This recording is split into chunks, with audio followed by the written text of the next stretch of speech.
So we started the Preserve America Youth Summit 11 years ago, and it really started because of Chairman Now's inspiration. It really is tied back to Texas. Everything starts in Texas, right? And we really wanted to work to engage more youth in historic preservation. And since then, for 11 years, we've done about 32 summits in 7 states. This is different because the students need to apply. They're then competitively selected. It's basically like we give them a scholarship, even though they don't actually get a scholarship, but it's free, thanks to our many sponsors and hosts. And it's been wonderful in places like Texas to partner with the Texas Historical Commission so that we really can get these students ready to help save more historic places. So during this summit, we started at Padre Island. We talk about the issues relating to stewardship, how you protect these kind of national treasures. But then we've been out to Palo Alto, Battlefield National Historical Park near Brownsville. It's a battlefield, it's a field.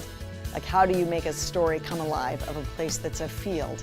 And then we went to King Ranch so that we could really learn about ranching heritage and how that ties back to where we started at Padre. So why we were so excited to have the Preservation America Youth Summit come out to Padre Island National Seashore and Palo Alto Battlefield National Historic Park is that we felt, one, these kids should come out and see how special these places are. But to truly make national parks relevant into the future, we need voices. And so these kids come out here, being a part of the Youth Summit, they first see just how incredibly special it is.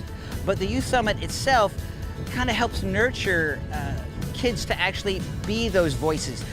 A really important element of this is the history that students get in the classroom does not necessarily make them fall in love with history or historic places, but going to places and experiencing them. I think just learning about the things that I haven't learned about before, like the King Ranch.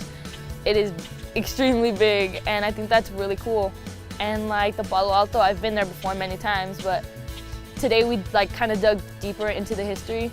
My experience is going to Palo Alto and seeing the guy put the musket in and really show us how it works. We learned some different science techniques that archaeologists use when excavating and caring for the different artifacts found. And we always do a service project.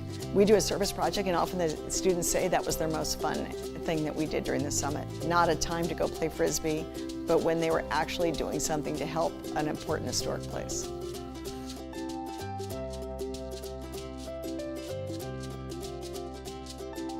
What's really significant is we ask them how to make these places more relevant to them. Why should they care about them? What's important about them to them?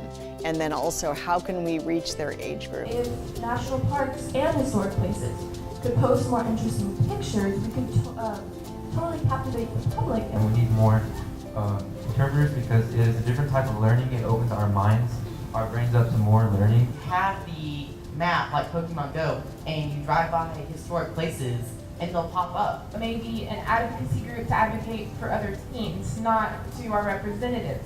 What will you do differently in presenting your message for the things that you care about? I wanted to start a club at my school. Organize trips to the San Antonio River Reach to pick up trash. I mean, I could be the first one. I volunteer right off the bat. What can I do to cherish this for as long as civilization itself?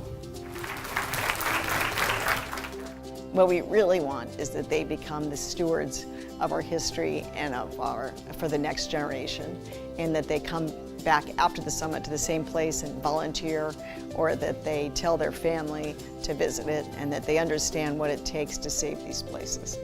We're the next generation. We need to be included and informed because we're the ones that are going to have to pick up the pieces and carry it along. Kids can be shy, but they have this voice. They all have this voice. And if by the end of their time together as part of the Preserve America Youth Summit, if they can find that voice and actually say out loud, I think this place is special, I think this is worth preserving, then that's half the battle right there. They'll remember the experiences they've had in the Youth Summit, and they'll remember the voice that they got there, and hopefully be able to share that all the way through their adult life.